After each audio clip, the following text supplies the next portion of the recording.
Ask Dr. Nikki comes from Peter. Now I'm going to read this behind me because I've written it out this time.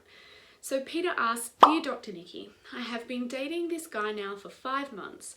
We really get along, but we are taking things slow. I recently lost my job and can't afford the rent where I am living. He suggested I move in with him. It's a lot sooner than I thought, and I want that honeymoon period a little longer before our discussions turn to chores. What should I do? Now, Peter, this is a situation that a lot of people are going to be finding themselves in the next coming months, if not now.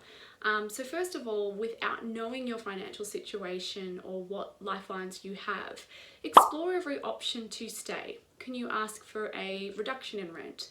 Can you ask somebody that you know to loan you money? Is there a way where you can stay living on your own? Maybe it's a matter of moving somewhere a lot cheaper into a share house. Explore all of those first if you're really hesitant about moving in with your new partner.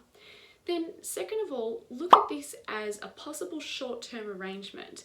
How lovely that you have somebody who said to you so soon, hey, why don't you live with me to be able to save on money, right? Save on rent.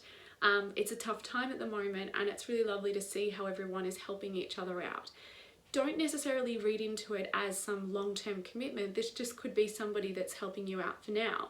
You might be able to have a conversation of, well, let's do it like this until things until things change and you're able to get another job. The difficulty is that once you start living together and maybe you even enjoy it or you get used to it, it may be hard to leave because the relationship will naturally progress if you're both under the same roof all the time. Another option is that you could both move out to a shared home.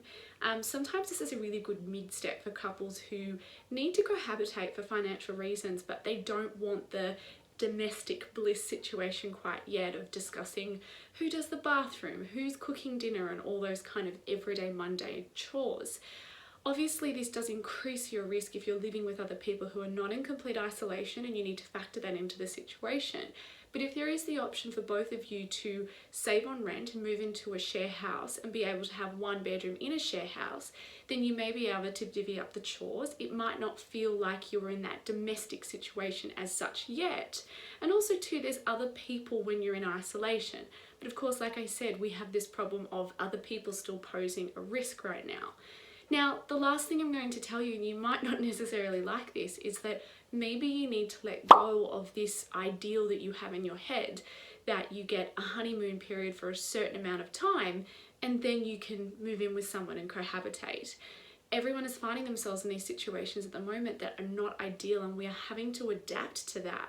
I think you have to see this as a positive and something lovely that this guy has said to you, hey, it's okay, move in with me. It might be sooner than you're thinking, you might have some nerves and anxiety around that, but it's still a good situation currently under what's happening. So maybe it's time to challenge yourself on the ideals that you've had around dating and relationships and living together.